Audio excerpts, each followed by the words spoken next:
Hello guys, welcome back to our channel. Alright, for today's episode guys is, ayan, may re-review po tayong gitara from Fender. So, ayan, acoustic guitar nga pala itong i-review nating gitara guys. Nakalagay siya sa hard case. So, itong gitara na to guys, one of the best guitars ni Fender. So, ito yung CD140 CE na guitar, na dreadnought guitar. So, nabili ito natin sa dito sa Cebu. Pero this is available at Yupanco na store kasi sa Perfect Pitch namin to nabili. Sa Yupanco is available to kasi yun yung mother company nila. So, this guitar guys, without the hard case, yung guitar lang alone is 33,000 something, almost 34,000 yung presyo. But this one is nabili natin ng included the hard case. So, depende na rin kung may mga sale, ganun. Nagkakataon na sale. So, yung hard case niya guys is free or kasama na siya nang nabili natin tong gitara. And yan, ganda ng hard case. So Fender din yung brand ng hard case. Ayan, so ito yung gitara. Check natin. So okay, ito yung siya lock. Yan. Okay, maganda rin yung hard case guys. Yan, if ever na yung may mga gig kayo or magta-travel, medyo malaki nga lang talaga itong hard case.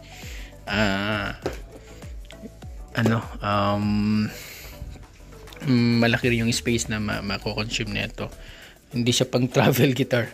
Pero anyway, pwede naman kayo magpalit ng tawag dito, yung soft padded case. So ayan, maganda lang sa hard case guys is talagang safe na safe yung gitara. Kahit mataganan siya, hindi siya ma-damage. Alright, so ayan, ito na yung gitara, naka-wrap pa siya. So, tingnan mo natin yung kanyang hard case. Maganda yung hard case guys. I think yung presyo nito, I think it's 8 to 9,000 pesos yung presyo nito. But free lang ng ating nabiling Fender guitar din at the same time. So, yan, ito. It's a dreadnought guitar. Yan. So, yung natural color. So, meron siyang ayan. So, kunin natin tong alright. So, ayan. Okay. Ayan. So, ang ganda ng loob. Okay. So, ayan. Meron siyang tawag nito yung kanyang user's manual. Yan, Fishman, kasi Fishman yung gamit na electronics dito, yung kanyang pickup. So this is the guitar. Alright, yan.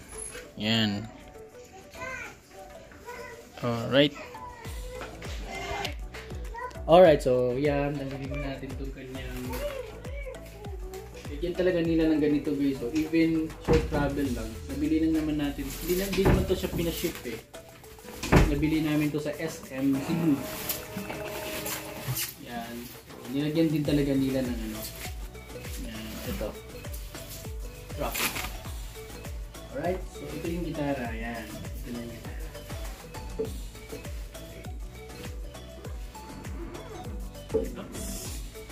Alright, so lapitan natin guys. Okay. Alright, ayan. So, ito yung Fender na CD140 SCE dreadnought. So, ayan, dreadnought yung design. Okay. Ayan, so dati meron tayong gitara na yung Yamaha na FG 700S pero wala siyang electronics. Ito is meron siyang electronics, yung pickup. So that's the design of CD140 SCE. Parang ano rin siya, parang katulad din siya nung CC or CD na yung CD60, yung medyo low end na quality, yung na new Fender, but this one is the high end quality. Alright, so yan. Okay, yan. So ito yung kanyang electronics. Ayan, yung kanyang pickup. So Fishman. Alright, so naka solid spruce top na siya guys. Itong ating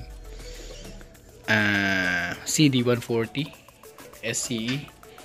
And halos magkaparehas talaga sila ng itsura ng CC or CD60, but ano, dito lang sila magkakatalo sa likuran. Ayan. But this one is mas more lighter yung kanyang wood na ginamit compare sa CD or CC60. This one, yung CC60 or CD60 is dark yung red na ginamit. This one is lighter. I don't know, hindi ako nakapag research kung anong wood na ginamit. I think this one is a mahogany ba? Ewan ko lang kung anong klaseng wood. But this one is this spruce na solid top. Ano, parang meron siyang damage dito pero hindi. Ano, sa wood niya talaga to. Yan, spruce. Alright. And then rosewood, yan, yung kanyang ito, fingerboard. Very very beautiful guitar guys, napakaganda. So yan, pwede natin siyang i-test mamaya. Ayan. Okay, this is the tuning pegs. Wala siyang gaanong mga maraming ano guys, no, yung mga design. Para din siyang yung Martinin ko. Yan, napakasimple lang yung kanyang headstock, no, yan, headstock, tuning gears yan. Tapos ito, I'm sure itong kanyang strings is Fender to. Din napaka very minimal lang kanyang mga ito. Yan, yung mga inlays tawag na neto siguro. Tapos meron siyang abalone dito na ano, pearl abalone na inlays dito sa loob. Sound hole. Tapos ito yung pick guard. Ang pagkakaiba ng pick guard ng CD140 at CC or CD60 is black yung sa low end, but this one sa high end is ito, meron siyang parang siyang maroon ba na ano tawag na ito, parang flame. Alright, yan. Tapos yung bindings niya dito sa gilid is black, para din siya yung dating gitara natin na yung but this one is maganda nito guys, yung meron na siyang electronics. Pwede natin po siyang gamitin kung yan for ano, for gig or for band use. Yan, ito yung mga ginagamit sa mga gig. So this one has a very high quality sound guitar. Itong CD140. Bali, you can also see this, yung mga review nito sa YouTube, guys. Yan. Maganda, napakaganda ng tunog ng gitara nito. Sige, testing natin, guys. Alright, guys. So, ito yung gitara. Yan. Okay. So, yan. Alright. Okay. Yan, ito yung gitara. So, gagawa tayo ng review nito, guys. After natin gawin itong vlog na to, guys, no? So we are doing unboxing of this guitar. So try natin gumawa ng complete review about this guitar, the CD140, Fender CD140 acoustic guitar, electric acoustic guitar. Ayan. So pakinggan lang muna natin yung kanyang tone o yung sound quality ng gitarang ito. So let's try some instrumental, paano ba? Let's try some pluckings and strumming on this guitar. So let's have the Tagalog song, yung sa Alipin. Let's try.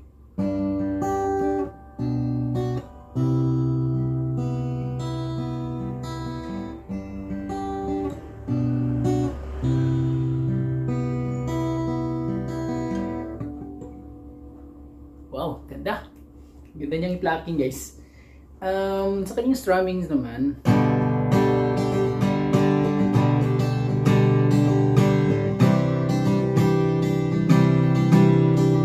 lakasan natin.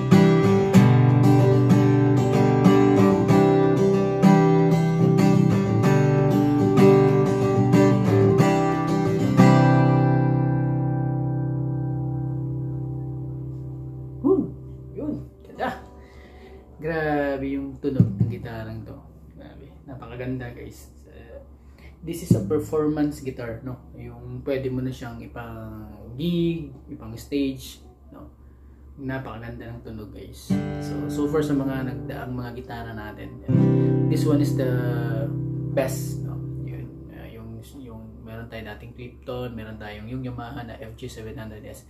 Yung FG700S nga guys, napakaganda ng tone yun. But this one is better, no? Mas maganda to guys.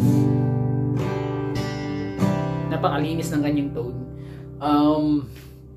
Pwede ito sa yung mga mahihilig na yung mga soft, yung mga let's say mga R&B type, mga classical or mga what do you call this, yung mga mahihilig kumanta ng mga mahihinang kanta yun, yung mga mababang tawag na to, yung mga soft voice yun, bagay ito sa gitara. For me lang guys, yun lang yung observation ko.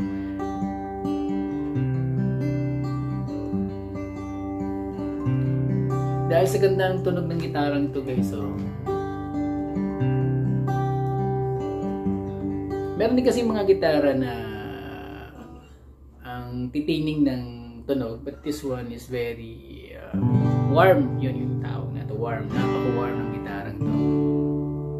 Ganda ng tunog. So let's try some mga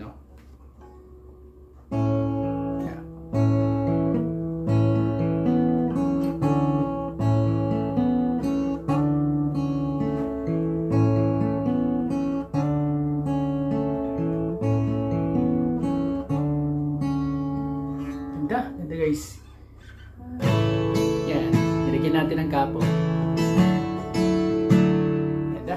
Try natin to yung kantang Nowadays na kulay dyan.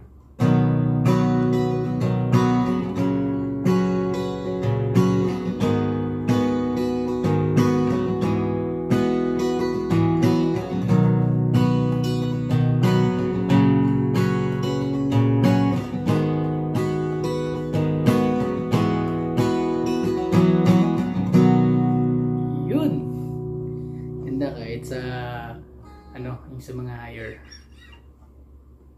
higher heads, no? Medyo masakit pa lang siya ng konti sa kamay. Ayan, kasi hindi pa nga ito na siya nasi-set up. Try natin itong set up, okay? So tayo na rin mismo ang magsa-set up. Nag-order na rin kasi ako sa online, sa Shopee, particularly sa Shopee, sa complete tools sa pagsa-set up ng gitara. Check natin itong kanyang yung bridge. So medyo marunong naman tayo ng konti sa pagsa-set up. Pwede naman natin ito pa-set up, kaso medyo mas mahal yung pagpapa-set up ng gitara. Yung simpleng setup lang is 1,500. So ang gagawin natin is bibili na lang tayo ng setup na repair kit tools ng gitara. So try natin matuto, tsaka try natin i-apply. So natututunan naman yun guys.